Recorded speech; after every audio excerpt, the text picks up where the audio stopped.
কুলতলি থানার জালাবেরিয়া ২ নম্বর গ্রাম পঞ্চায়েতের জামতলা গ্রামের পরিমল হালদার নামের এক যুবক প্রতিনিয়ত নেশাগ্রস্ত অবস্থায় থাকত।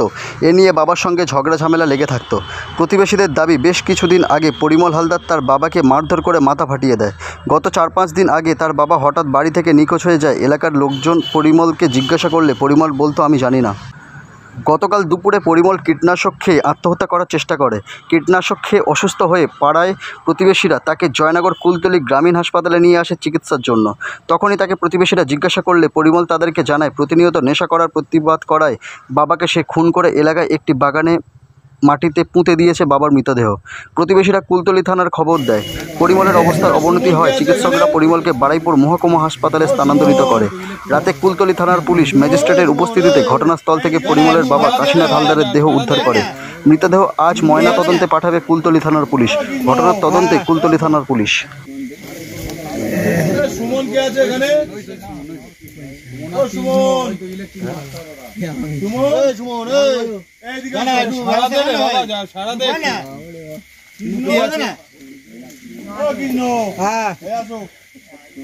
সব মালগুলো এক জায়গায়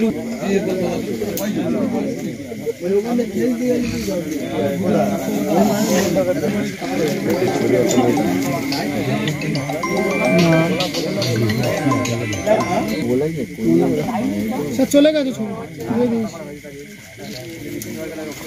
না স্যার, এখন কোনো খবর যদি মিডিয়ার কাছ থেকে তাহলে ভিডিও করবে, আদারওয়াইজ ভিডিও কুমার তোর মোবাইল দিয়ে দিচ্ছি তো। বাবার নাম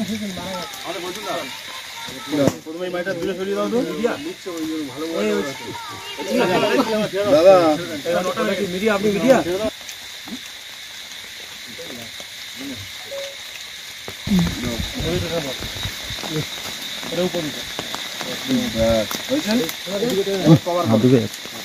আদি দাঁটান দেবে না, বলটাও বলটাও বলটাও ছবি তুলতে দাও, ছবি তুলতে দাও, ভিডিও অফিসারকে ছবিটা তুলতে দাও। মাথার দিকে কাজ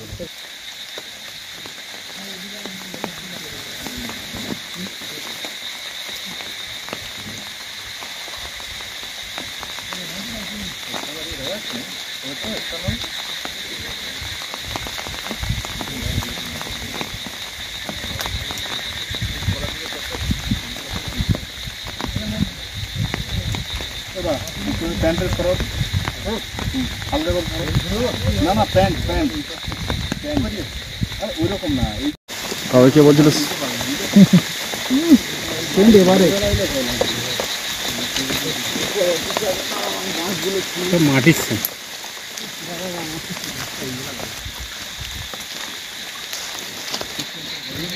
আমার বাড়ি দুর্গন্ধ হচ্ছে।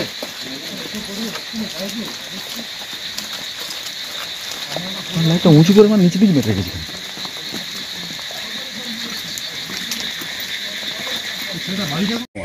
আমার নাম রামপ্রসাদ মণ্ডল। কি ঘটনা, তোমাকে কি জানালো? আমি ঘরে ঘুমাচ্ছিলাম, খবর পেলাম যে আমাদের ওই পাড়া একটা পাড়া প্রতিবেশী ভাই হয় যে বিষ খেয়েছে, হসপিটালে ভর্তি। আমি বলি পাড়া প্রতিবেশী ভাই হয়, তা যাই। গেলাম, গিয়ে দেখি ওদের ফ্যামিলি সবাই আছে। সবাই ওকে জিজ্ঞাসা করছে যে তোর বাবা কোথায় আছে বল। ও কারোর কাছে স্বীকার করছে না। তা সবাই আমাকে বললো যে দেখ, বলে দেখ, সবাই আমরা তো পাতি না, তুইও বলে দেখ। তো সবাই মিলে বলে পারলাম না। ঘন্টাখানে বাদে এদিক সেদিক করে ঘুরে এসে আমি ওকে বলছি, দিদা তুই তো বিষ খেয়েছিস, তোর অবস্থা খারাপ, তা তুই সত্যি কথা বল না, তোর বাবা কোথায়। তা আমি আবার বললাম যে দেখ, এখানে কেউ নেই, আমি একা আছি, আর কাউকে আমি বলবো না, তোর নামও করবো না, তুই কথাটা বলবো। তখন বললো যে আমি বলছি। যখন বলছি বলে আমি তখন এদের বললাম যে তোরা চুপ করো, ও কী বলে শুনি। তা বলছি বলে চুপ করে আছে, বলে আমার মনে পড়তে না। আমি বলি বল কী হয়েছে বল। না নরেনের বাগান। নরেনের বাগানে কী হয়েছে বলে, ওখানে আমি মেরে পুঁতে রেখেছি। আমি কতদিন হয়েছে বলে 4 দিন। বলে ওই পর্যন্ত শুনে আমরা সবাই চলে এলাম। বলি আগে দেখি ওখানে আছে কি, বলে খুঁজতে চলে এসেছি। আর কোনো কথা জিজ্ঞাসা করা হয়। জানালো কে এটা, তার কি নাম, যে বিষ খেয়েছে কি নাম? পরিমল হালদার। কোথায় বাড়ি কার? এই জামতলা। তোমার কি নাম? আমার নাম রামপ্রসাদ মণ্ডল। কেন মেরে দিয়েছে কিছু বলেনি? না স্যার, ওসব আমরা জিজ্ঞাসা করিনি। জাস্ট এটা আমাকে ওদের ফ্যামিলিতে বলেছিল, তাই আমি জিজ্ঞাসা করলাম। বলে ওই বলেছে। লাস্টে আমরা সবাই মিলে চলে এসেছি, এসে দেখলাম যে এখানে আছে, আর সে ও হসপিটালে রয়েছে। এখন কি পুলিশ এসছে? হ্যাঁ, তো পুলিশ এসছে, পুলিশের সব এসছে, আমরা এখানে আছি, দেখছি। কী নাম তোমার? আমার নাম রামপ্রসাদ মণ্ডল।